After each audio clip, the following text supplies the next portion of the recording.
ಸ್ವಾಗತ.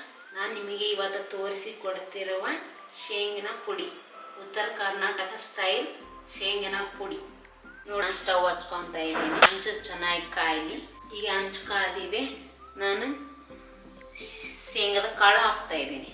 ಚೆನ್ನಾಗಿ ಹುರ್ಕೋಬೇಕು. ಚೆನ್ನಾಗಿ ಲೋ ಫ್ಲೇಮಲ್ಲಿ ಇಟ್ಟು ಚೆನ್ನಾಗಿ ಹುರ್ಕೊಳ್ಳಿ. ನೋಡಿ, ಕಲರ್ ಚೇಂಜ್ ಆಗಿದೆ. ಚಟಪಟ ಚಟಪಟ ಸೌಂಡ್ ಕೇಳಿಸ್ತಾ ಇದೆ ನಿಮಗೆ. ಚೆನ್ನಾಗಿ ಹುರ್ಕೊಳ್ಳಿ. ನೋಡಿ, ಈ ರೀತಿನ ಹುರ್ಕೊಳ್ಳಿ ಚೆನ್ನಾಗಿ. ಅದು ಕಲರ್ ಚೇಂಜ್ ಆಗಬೇಕು. ನೋಡಿ, ಚಟಪಟ ಚಟಪಟ ಸೌಂಡ್ ಬರ್ತಾ ಇದೆ. ಈಗ ಹುರಿದಿದೆ. ನಾನು ಒಂದು ಪ್ಲೇಟಿಗೆ ಹಾಕ್ಕೊತಾ ಇದ್ದೀನಿ. ಇದು ಸ್ವಲ್ಪ ಹಾಲು ತಣ್ಣಗಾಗೋಕ್ಕೆ ಇಡ್ತಾ ಇದ್ದೀನಿ. ಹೀಗೆ ನಾನು ಒಂದು ಸ್ವಲ್ಪ ಕೊತ್ತಂಬರಿ, ಕರಿಬೇವು ಹಾಗೆ ಕೊತ್ತಂಬರಿನ ಹಾಕಿ ಫ್ರೈ ಮಾಡ್ಕೊತಾ ಇದ್ದೀನಿ. ಚೆನ್ನಾಗಿ ಫ್ರೈ ಆಗಿ ಲೋ ಫ್ಲೇಮಲ್ಲಿ ಇಡಬೇಕು. ಫ್ರೈ ಮಾಡ್ಕೊಳ್ಳಿ. ಚೆನ್ನಾಗಿ ಲೋ ಫ್ಲೇಮಲ್ಲಿ ಇಟ್ಟು ಹುರ್ಕೋಬೇಕು. ಹೈ ಫ್ಲೇಮಲ್ಲಿ ಇಟ್ಟಿದ್ರೆ ಇದು ಬ್ಲ್ಯಾಕ್ ಕಲರ್ ಆಗ್ಬಿಡುತ್ತೆ. ನೋಡಿ, ಈ ರೀತಿನ ಹುರ್ಕೋಬೇಕು, ಫ್ರೈ ಮಾಡ್ಕೋಬೇಕು. ನೋಡಿ, ಇದು ಫ್ರೈ ಆಯಿತು. ನಾನು ಸ್ಟವ್ನ ಆಫ್ ಮಾಡ್ಕೊತಾ ಇದ್ದೀನಿ. ಆಫ್ ಮಾಡಿಕೊಂಡು ಹೀಗೆ ಈ ಸೊಪ್ಪೆನ ಬುಡ್ಸ್ಕೊತಾ ಇದ್ದೀನಿ. ನಾನು ಶೇಂಗಾ ಕಾಳು ಸೊಪ್ಪೆನ ಬುಡ್ಸ್ಕೊಳ್ಬೇಕು ಚೆನ್ನಾಗಿ.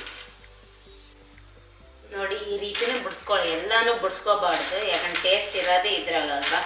ಅದಕ್ಕೆ ನಾನು ಇಷ್ಟು ಬಿಡಿಸ್ಕೊಂಡಿದ್ದೀನಿ. ಈಗ ನಾನು ಒಂದು ಮಿಕ್ಸಿದ ಜಾರ್ಗೆ ಇದನ್ನು ಹಾಕ್ಕೊತಾ ಇದ್ದೀನಿ.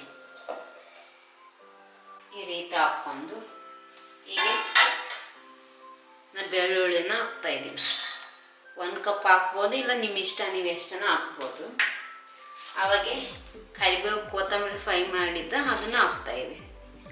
ಇದು ಎದಕ್ಕೆ ಹಾಕ್ಬೇಕನ್ನ ಚೆನ್ನಾಗಿ ಫ್ಲೇವರ್ ಬರುತ್ತೆ, ಅದಕ್ಕೆ ಹಾಕ್ತಾಯಿದ್ದೀನಿ. ಹೀಗೆ ನಾನು ಖಾರದ ಪುಡಿ ಹಾಕ್ತಾಯಿದ್ದೀನಿ.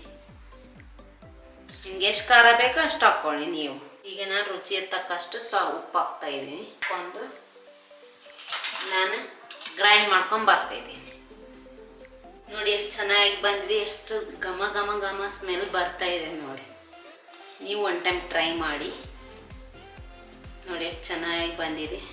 ನೋಡಿ, ಎಷ್ಟು ದೂರ ಬಂದಿದೆ. ನೋಡಿ, ಎಷ್ಟು ಚೆನ್ನಾಗಿ ಕಾಣಿಸ್ತಾ ಇದೆ.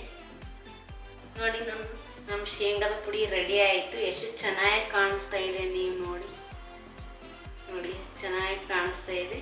ನೀವು ಮಾಡ್ಕೊಳ್ಳಿ.